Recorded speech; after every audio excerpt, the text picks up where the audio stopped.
Naubusan kami kamosang ng dishwashing liquid kaya igagawa ko na muna kayo para may idea rin kayo kung paano to gawin at kung paano na rin makatipid.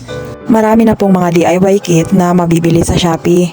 Sa Shopee lang naman ako kumakapit lalo na kung ganitong nagmamahala na ang mga bilihin sa labas.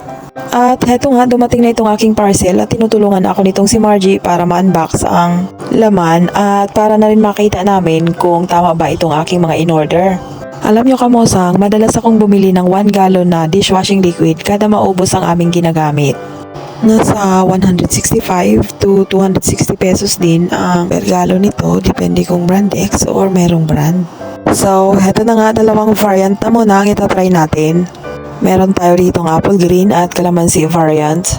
Ganyan na ganyan lang kamosang ang packaging nila. Naka DIY kit na at paniguradong hindi ka napahihirapan pa. Unahin na lang natin itong gawin ang apple green. Dito sa nabili ko kamosang ay parang isineparate lang nila yung surfactant. Tapos yung parang asin na tinatawag nilang sodium chloride, yung colorant at ang bubble booster ay parang pinag-isa na nila sa iisang plastic. Sa packaging kamosang ay meron naman instruction kung paano gawin ito. At eto na nga, nag-prepare na muna kami ng isang malaking timba at matibay na sandok para panghalo. Bago pa man kami nag-unbox ng parcel ay nilagyan na muna yan ni Margie ng 7 litrong tubig na malinis. Pinabutasan ko lang ang plastic ng tama lamang at pinaikot-ikot ko lamang sa tubig ang surfactant. Ito palang surfactant kamosang ay mabisang pantanggal sa mga mamantika nating plato at mga kaldero. Parang foaming chemical lang na hindi po pwedeng mawala sa paggawa ng ating dishwashing liquid. Itong surfactant kamosang ay kilala din sa tawag na S-less.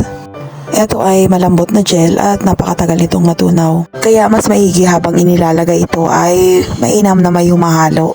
Pero kung lahat sila ay busy ay hayaan mo na lang. Ayan, sinisimot na itong lahat ni Margie ang surfactant.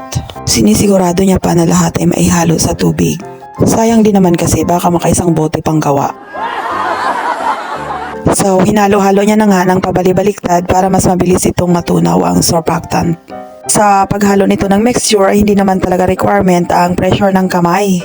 At mas lalong hindi ang seryosong ekspresyon ng mukha.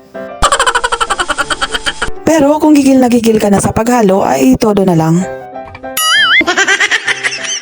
Ito na po ang sinasabi ko sa inyo na parang ipinagsabay lang sa isang balot ng seller ng Shopee yung sodium chloride na yung parang asin, colorant at saka yung bubble enhancer.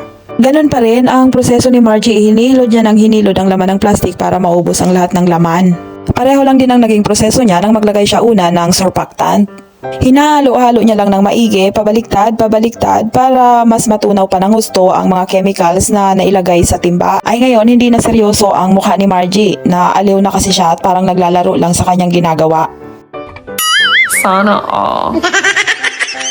Sa ibang seller sa Shopee kamosang ay nakabukod ang iba't ibang ingredients nila sa DIY na ito. Pero sa inorderan ko ay nakabukod tanging 2 balot lang talaga ang packaging nila. Bubuhos na nga lang yun sa timba at pwede nang paghahalo-haluin lahat. Mas pinasimple na at hindi ka na pinahirapan sa pagtatakal-takal ng paghahalo-haluin mo.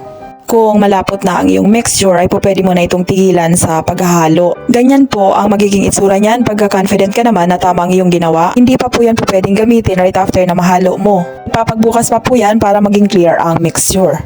After 24 hours pa natin yan po pwedeng ilagay sa mga bote at sa ibang lalagyan. Kung dati nabibili ko sa 165 pesos per gallon ang isang brand X, sa tansya ko, nakagawa kami ng 2 galon o mahigit pa sa DIY na ito sa halagang 140 pesos lamang. Sobrang nakatipid na talaga kamosang po pwede nyo itong gawin sa inyong mga bahay at sundan nyo lang po ang instruction na sabay ipinapadala ng seller sa iyong parcel.